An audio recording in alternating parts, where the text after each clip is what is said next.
Na hora de servir o vinho, levei-o ao rei.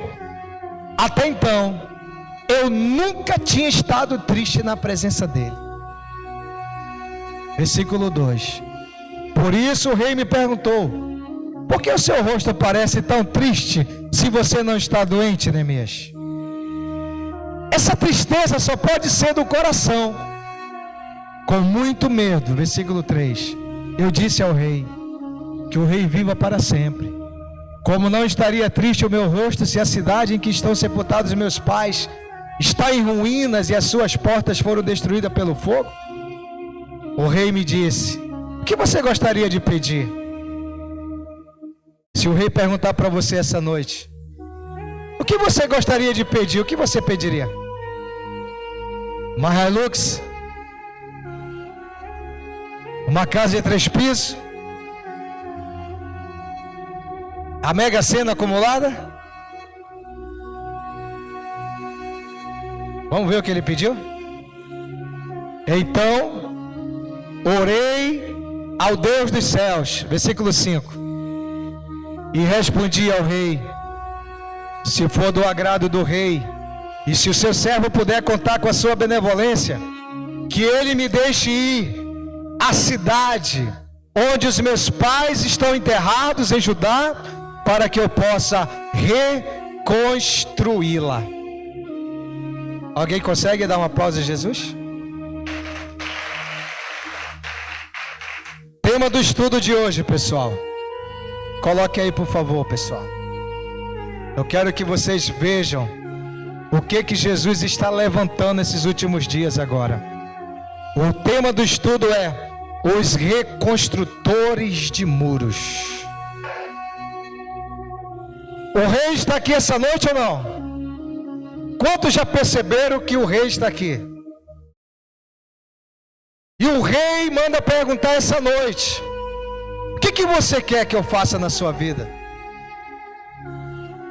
Ele está querendo ouvir essa resposta aqui, ó. Eu quero que o Senhor me dê graça para me reconstruir muros nessa cidade. Pessoal, a história de Neemias, ela é uma história que ela me ensina muito. Eu quero que você aprenda com Neemias.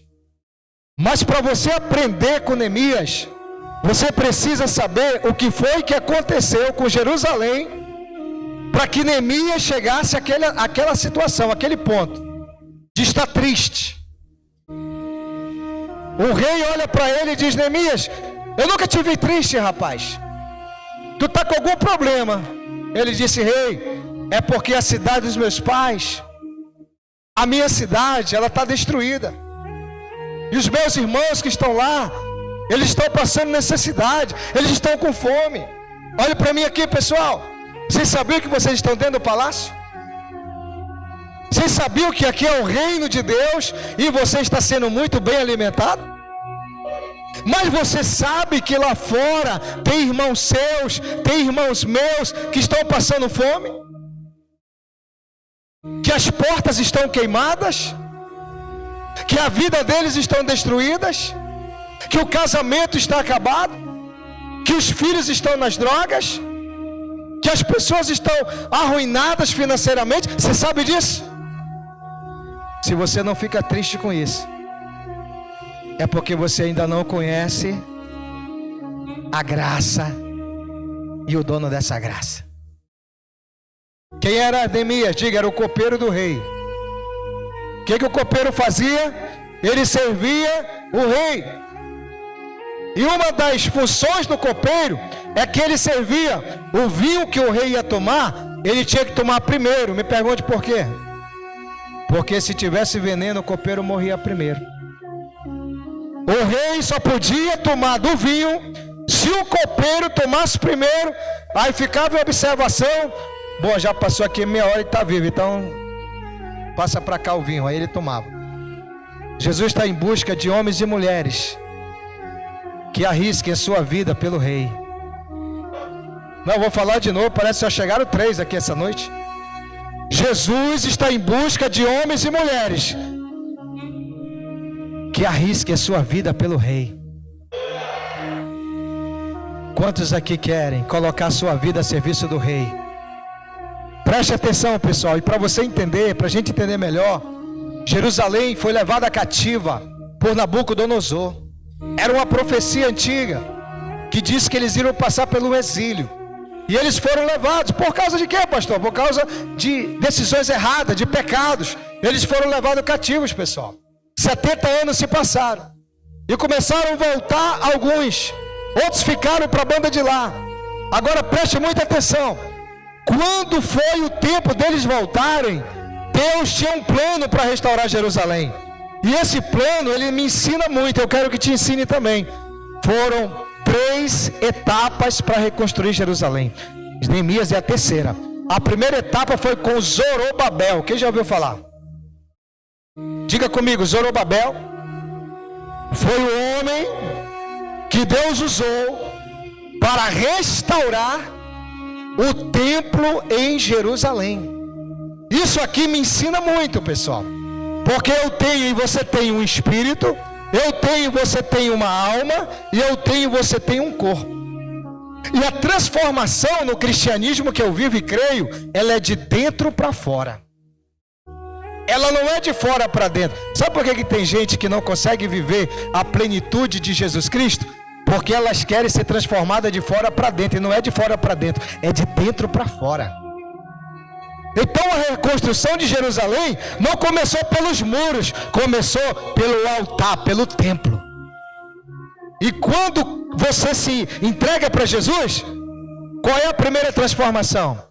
Você é transformado, você não é mais a velha criatura. Ele transforma esse templo aí, ó, o templo velho no templo novo. E é dentro. Foi reconstruído o templo em Jerusalém.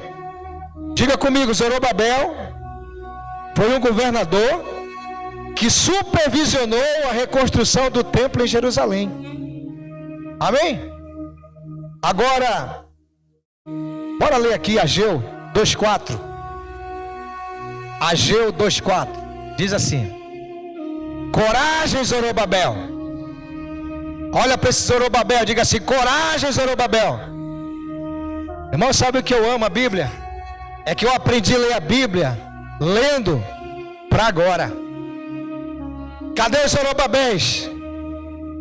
Cadê os Zorobabéis? Então coragem, Zorobabel, porque Deus está te levantando para você levar essa palavra para reconstruir muitos templos por aí. Coragem, Zorobabel, declara o Senhor. Coragem, sumo sacerdote Josué, filho de Josadaque. Coragem, povo do Vida Nova, declara o Senhor. Ao trabalho, pois eu estou com vocês, declara o Senhor dos exércitos. Se engana quem pensa que essa obra o Senhor não está com o pastor Jorge. Se engana quem pensa que essa obra o Senhor não está com a pastora Cíntia. Se engana quem pensa que o Senhor dessa obra não está com a pastora Andréia, não está com os líderes de célula, não está com os discípulos desse ministério. O Senhor está mandando dizer: coragem, Vida Nova, porque eu vou usar vocês para levantar muitas células, para levantar muita igreja, para levantar muitos discípulos. Coragem! Jesus está nesse negócio, irmãos. Agora vamos ler Esdras 3:8. Esdras 3:8. No segundo mês do segundo ano, depois de chegar ao templo de Deus em Jerusalém, diga comigo, Zorobabel. Diga mais forte, Zorobabel, filho de Sealtiel, Jesua, filho de Josadaque, e o restante de seus compatriotas, os sacerdotes, os levitas, e todos que tinham voltado do cativeiro para Jerusalém, começaram o que, pessoal? Começaram o trabalho. Dá uma olhadinha para a cara desse irmão, vê se ele tem cara de trabalhador. Diga: rapaz, tu foi escolhido para a igreja certa, ó. Porque esse ministério, Jesus está chamando trabalhadores para essa obra. Querido, quem é salvo, ele é salvo para trabalhar no reino. Não existe: eu me converti, para quê? Rapaz, eu quero ir para o céu, eu só não quero ir para o inferno. Irmão, você ainda é muito fraco ainda. Porque isso aí é muito fraco. Ser salvo só com medo de ir para o inferno, isso é muito fraco, irmão. Nós somos salvos para uma grande obra. Quem pode dar um glória a Deus aí? Diga comigo: eu sou salvo para uma grande obra nessa essa cidade e outras cidades. Nós vamos começar por aqui, mas nós vamos para muitas cidades. Quantos creem nessa profecia? Dá um glória a Deus aí. Então balança o irmão, diga assim, ó: começaram o trabalho, designando quem? Levitas, de 20 anos para cima, para supervisionar a construção do templo do Senhor. Então a primeira reconstrução foi com Zorobabel, para construir o templo. Diga comigo assim, ó: após o templo ser restaurado, ainda faltava duas áreas importantes. Diga: a segunda área a ser restaurada foi a palavra de Deus. E quem foi usado? Diga: Esdras. Deus usa Esdras para restaurar a palavra, para recuperar a palavra do Senhor. Porque os 70 anos de cativeiro, eles se misturaram com outros povos. Então eles perderam a palavra. Olhe para cá, meu irmão. Se você perdeu a palavra, você precisa voltar para o princípio da palavra hoje. Porque a igreja sem palavra não é igreja de Jesus Cristo. Discípulo sem palavra não é discípulo de Jesus Cristo. Jesus é o verbo, Jesus é a palavra. Para mim, a palavra é Jesus Cristo. Se você diz que ama Jesus Cristo e não ama sua palavra, você nunca conheceu Jesus Cristo. É por isso que todo ano a gente começa a ler na Bíblia. Porque eu fui ensinado desde os meus primeiros passos de fé, no meu beabá de fé, ler a palavra. Posso ouvir uma glória a Deus? E no meu tempo, sabe como é que a gente estudava, pessoal? Era dia de domingo, 8 horas da manhã. E a gente ia com o maior prazer. Tem alguém aqui que quer estudar a palavra comigo? Tem alguém aqui que ama a palavra? Levante a mão quem ama a palavra aqui. Então levante as duas mãos e diga assim, ó: eu vou guardar, Senhor, a tua palavra dentro do meu coração, para mim nunca pecar contra ti, Senhor. Diga: a tua palavra é lâmpada para os meus pés e luz para os meus caminhos. Diga: a tua palavra é alimento para o meu ventre. A tua palavra é tudo para a minha vida. Eu quero amar a tua palavra. Esdras era escriba. Escriba era alguém que escrevia. E Esdras, ele restaura a palavra em Jerusalém. Eu profetizo que Jesus levante líderes de células, restauradores da palavra. Eu profetizo que Jesus levante nesse ministério pastores, restauradores da palavra. Eu profetizo nesse ministério discípulos que restaurem a palavra. Esse ministério aqui não foi aberto, irmão, para achólogos. Ah, eu acho assim, eu penso assim. Aqui não, aqui é como diz a palavra. Amém ou não amém? Porque agora, pessoal, tem uns tipos de discípulos que quando você abre a palavra ele não gosta. Ele quer que a gente fique todo o tempo massageando o ego dele e dela. Ei, querido, olhe para mim aqui, ó. E conhecereis a verdade, e a verdade vos libertará. É Jesus que liberta, e Jesus é a palavra.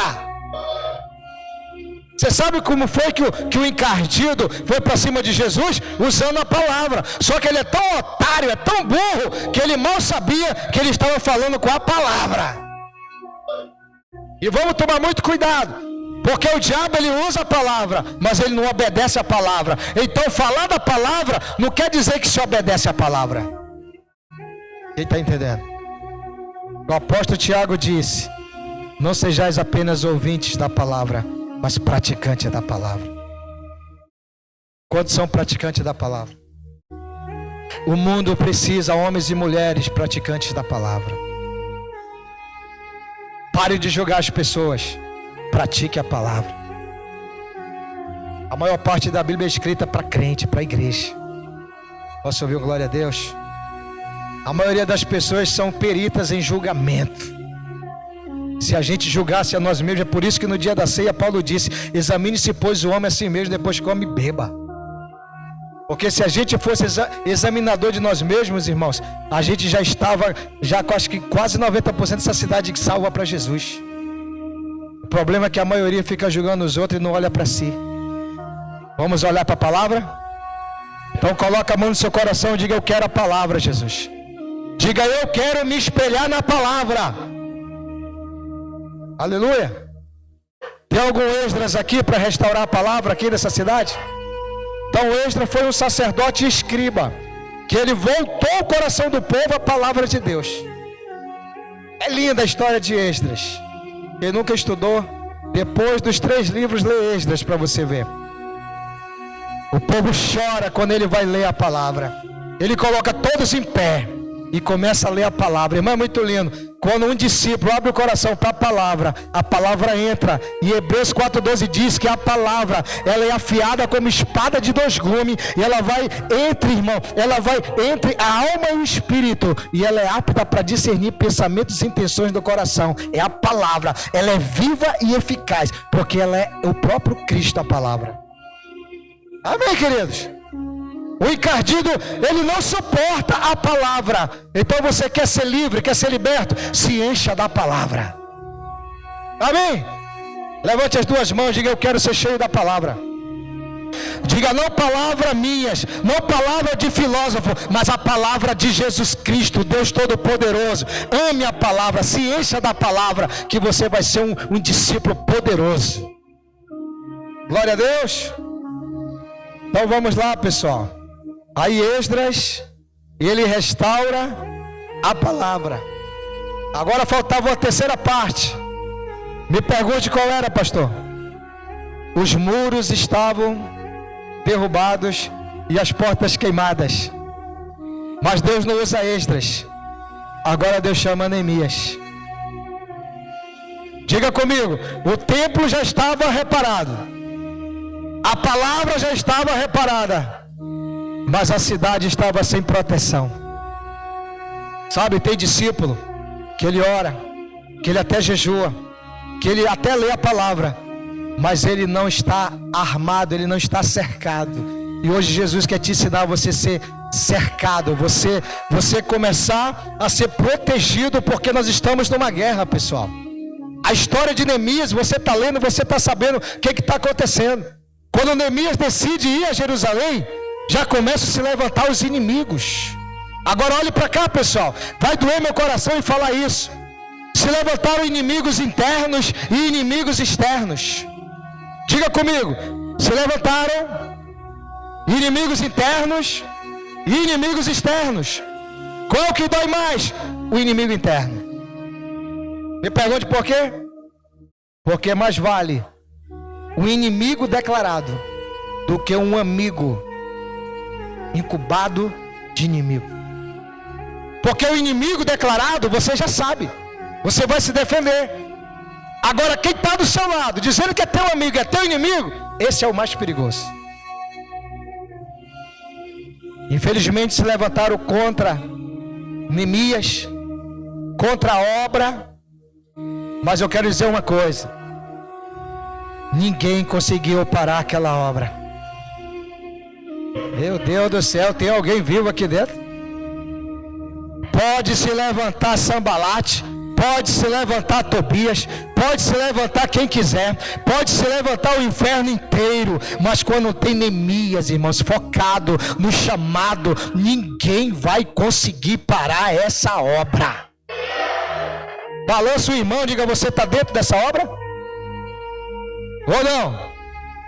Diga comigo: os inimigos se levantam contra a obra de Deus e contra Neemias.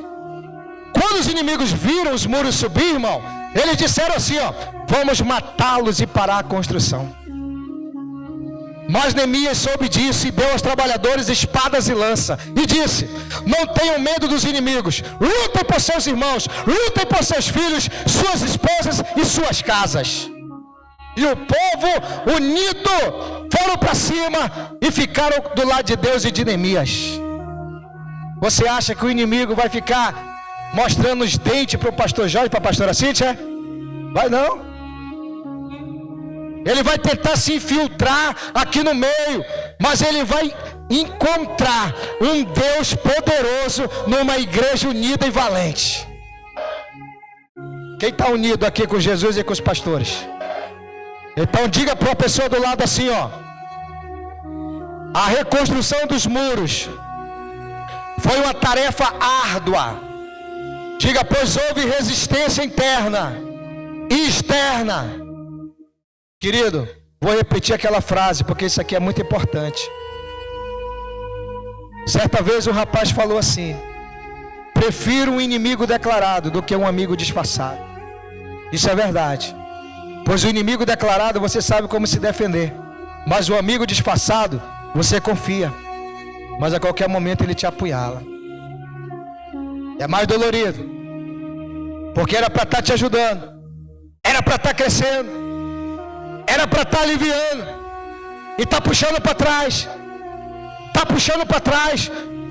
E quando rema para frente, outro rema para trás, a canoa vai girar e vai afundar.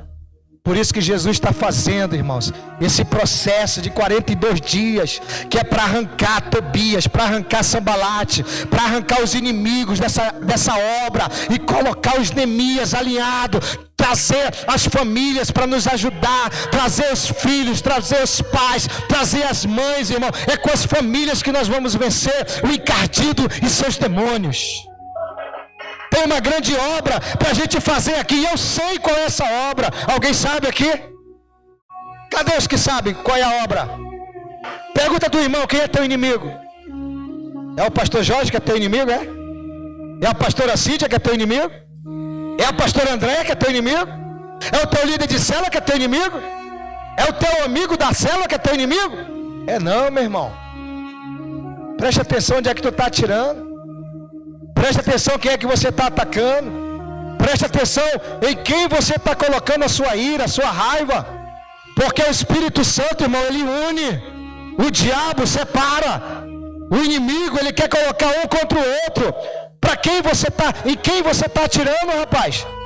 É no seu pastor? Eu quero que você comece a atirar no adversário. Quem é o adversário? É o encardido. Como é que a gente atira nele? Se unindo. Como é que a gente atira nele?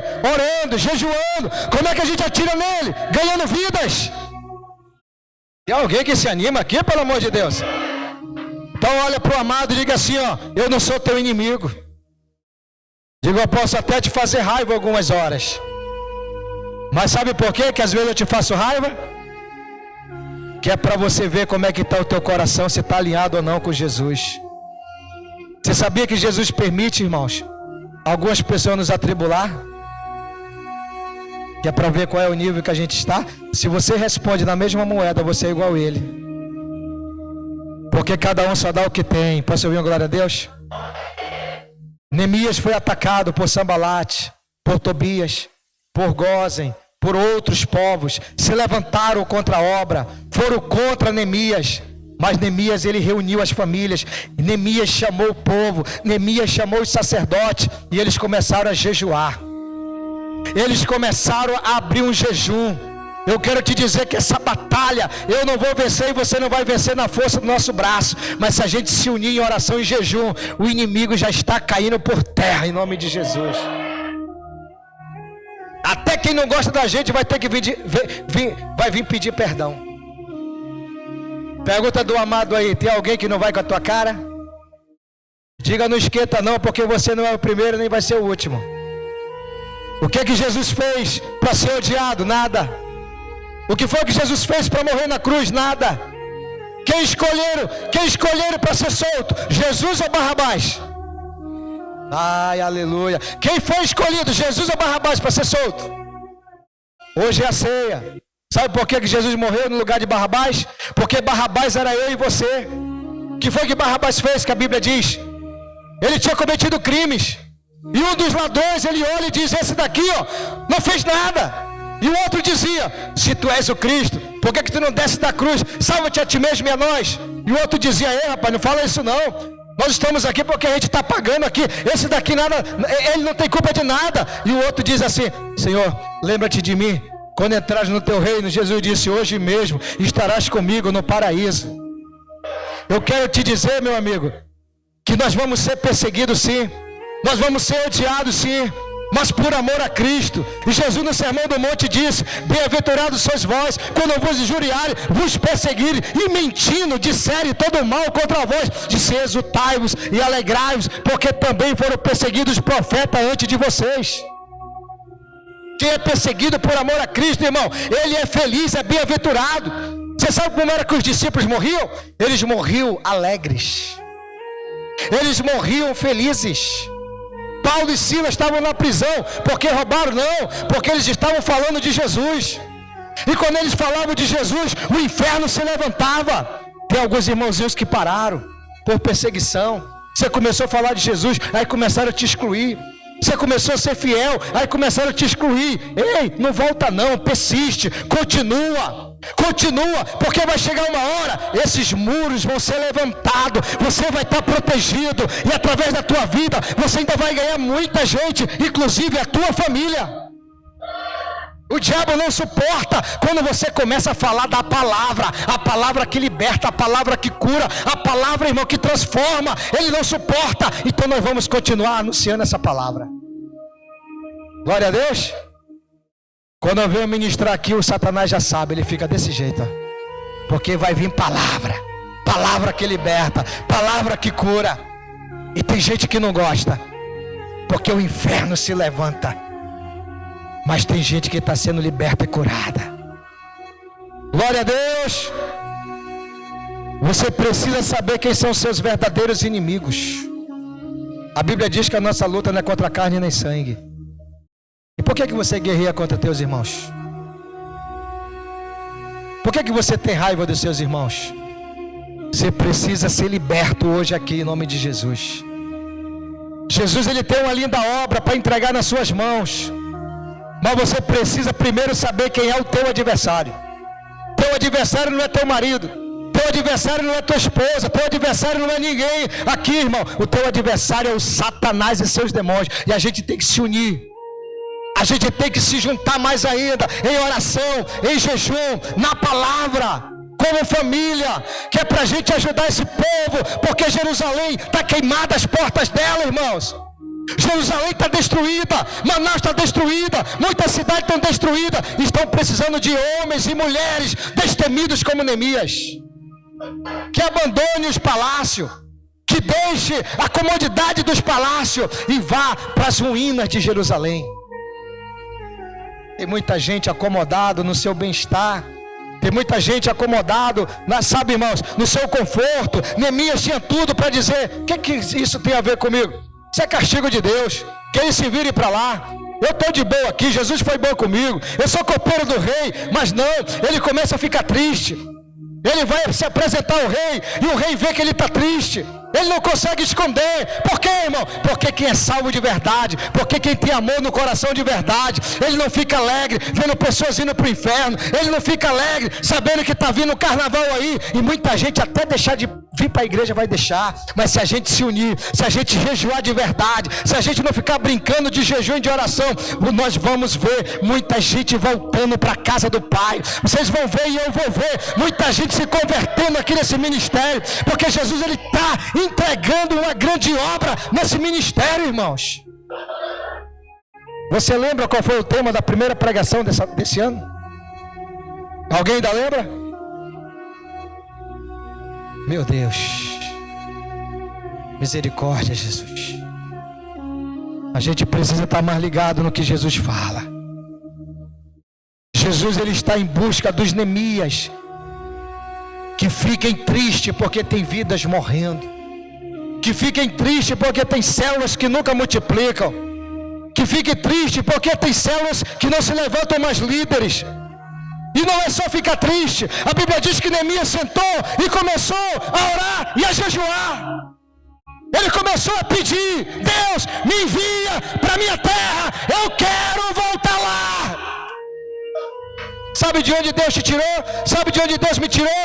Deus me tirou do mundo, sabe, irmão, perverso. Deus me tirou de um mundo de mentira. Deus me tirou de um mundo mau.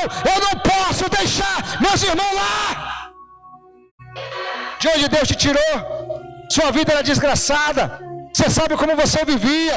Agora você está bem, você está no palácio, você está diante do rei. Você não fica triste não, sabendo que tem gente morrendo lá do outro lado.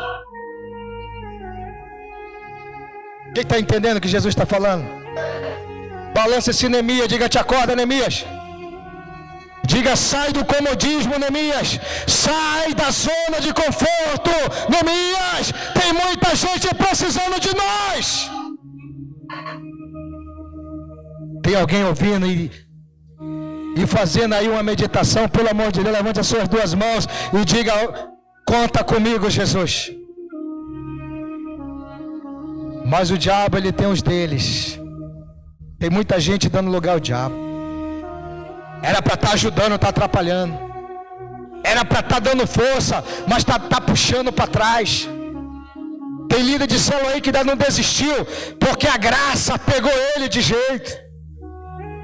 Mas eu sei que esse ano é o ano da graça e não é por acaso. Jesus me disse: esse é o ano da minha graça. Ele vai te chamar, líder de célula, da sua graça. E nós vamos levantar discípulos cheios da graça. Discípulos que não fiquem acomodados na sua zona de conforto. Discípulos que não se preocupem só com a sua vidinha, não, irmão. Mas que a gente também olhe pela vida daqueles que estão perdidos. Glória a Deus. Então diga assim comigo: os muros estavam derrubados. E a cidade de Jerusalém estava em perigo dos inimigos. Eles não tinham proteção. Tem um monte de gente desprotegido, que nós precisamos da cobertura espiritual. Nós precisamos nos levantar como homens e mulheres de oração, homens e mulheres de evangelismo, homens e mulheres comprometidos com o avanço do reino de Deus. Querido, você não queira saber como é que é uma vida de uma pessoa sem uma proteção espiritual. Você pode estar aqui, mas você pode estar sem proteção espiritual. Se você também não quiser se submeter à cobertura espiritual que Deus levantou sobre a tua vida. Isso é muito sério. Isso é muito sério.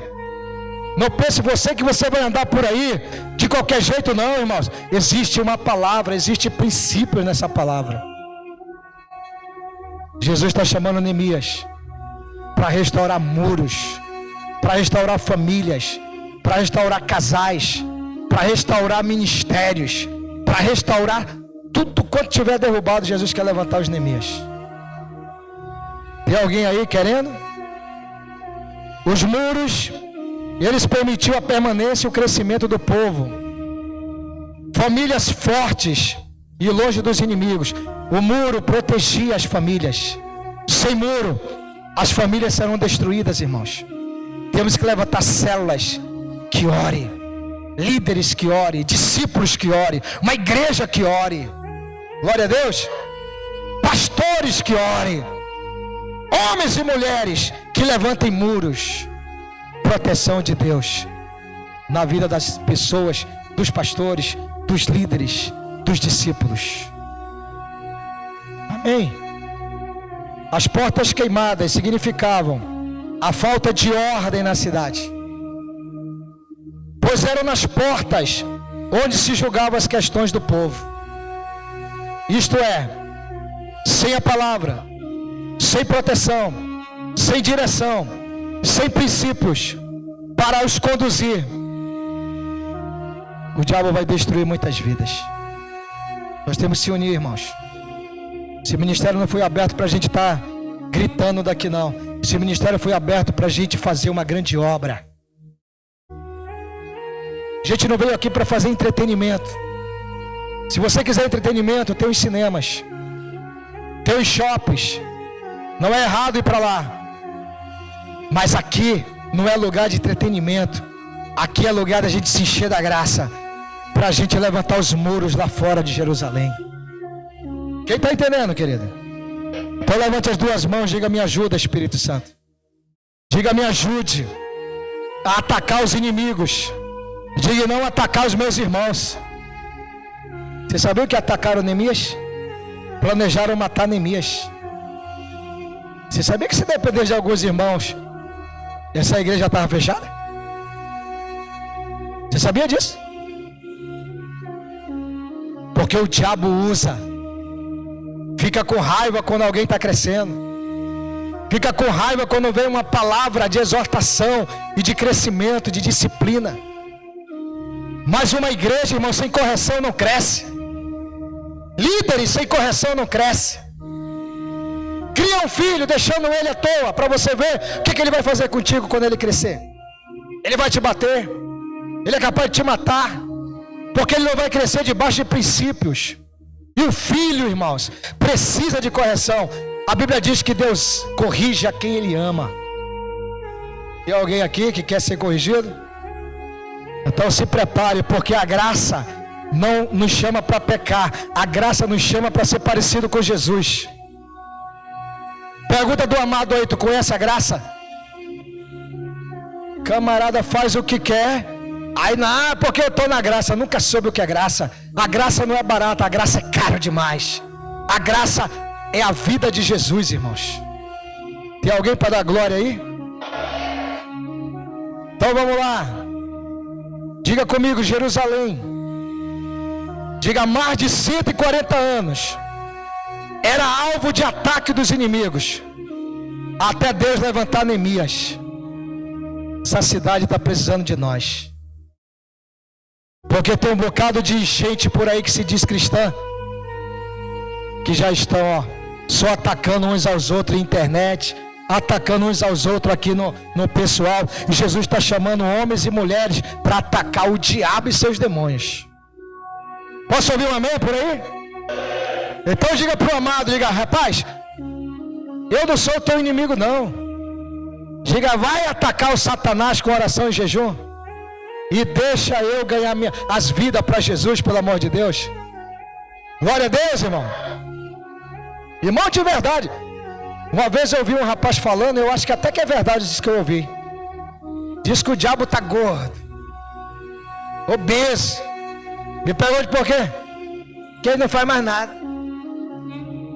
Aí diz que foram perguntar dele: ei, seu fedorento, por que tu tá gordo desse jeito? É porque os crentes não me deixam mais fazer nada. Como assim? Não, o que era para mim fazer, eles estão fazendo por mim. Ah, entendi. Quem entendeu? Diga misericórdia. Porque o salvo, irmãos, quando é salvo de verdade, ele fica parecido com Jesus e não com Satanás. Quem persegue o outro é filho do diabo. Quem vive, irmão, de verdade, todo tempo maquinando mal, não é filho de Deus não. Filho de Deus maquina o bem. Ele está planejando como é que ele vai ajudar a célula dele a crescer. Ele está pensando, ele está pedindo de Deus como é que ele vai fazer para trazer alguém para a célula, para a igreja. Tem alguém que pensa assim aqui? Eu estou dentro de uma igreja evangélica, irmão.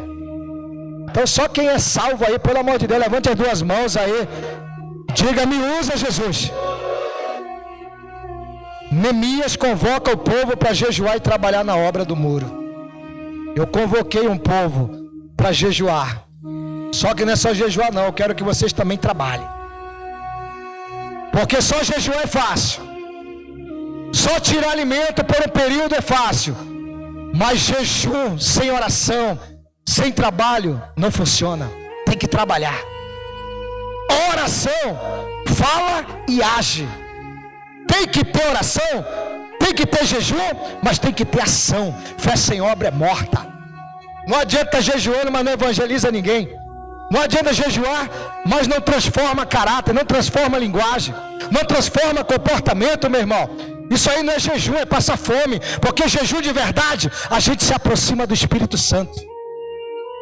Posso ouvir glória a Deus?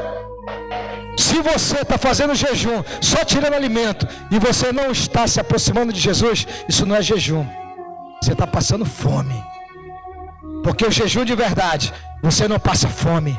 Você se alimenta do melhor alimento que tem. Porque não só de pão viverá o homem, mas de toda a palavra que sai da boca de Deus. E o período do jejum é um período de se alimentar do pão da vida. Posso ouvir um amém? Neemias, diga comigo, Neemias tinha um coração dirigido por Jesus Cristo. Bora ler Neemias 1:4, bota aí meu filho, Neemias 1:4. 1, 2, 3 e já leia aí, por favor.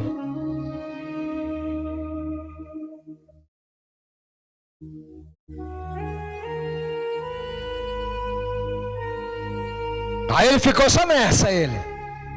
Só jejuando e orando. Agindo Deus, quem impedirá? Vai lá, Deus. Não. Tem uns evangélicos por aí que estão muito por fora do reino. Porque tem alguns versículos que eles pegam e isolam do contexto e viram uma heresia. Por exemplo, estou esperando em Deus e não faz nada, cruza o braço. Sabe quando é que Deus vai agir? Nunca. Porque Deus só vai agir quando alguém tomar uma atitude. Versículo 5. Leia bem alto. Senhor Deus dos céus, Deus grande e temível, que guarda a aliança e o amor leal para os que te amam e obedece aos teus mandamentos. 6. Que os teus ouvidos estejam o quê? E os teus olhos estejam abertos para quê? Dia e noite. Em favor de quem? O povo de Israel. Confesso os pecados que nós... Ei, peraí. Neemias estava em pecado?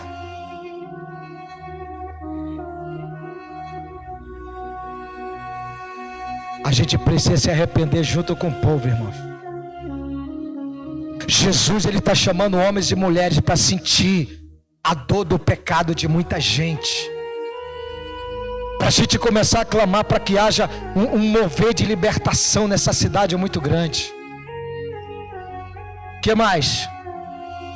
Nós, os israelitas, temos cometido contra ti. Sim, eu e o meu povo temos pecado. Está todo mundo no mesmo barco, irmãos.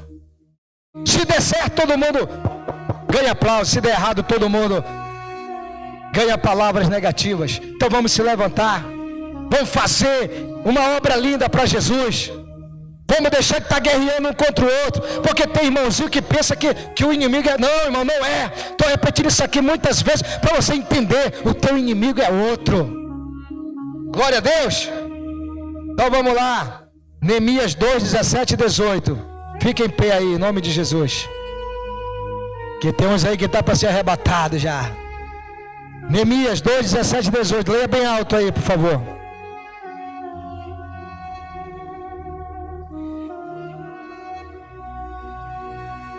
Raimundo, já, Raimundo. 1, 2, 3 e já, bem alto.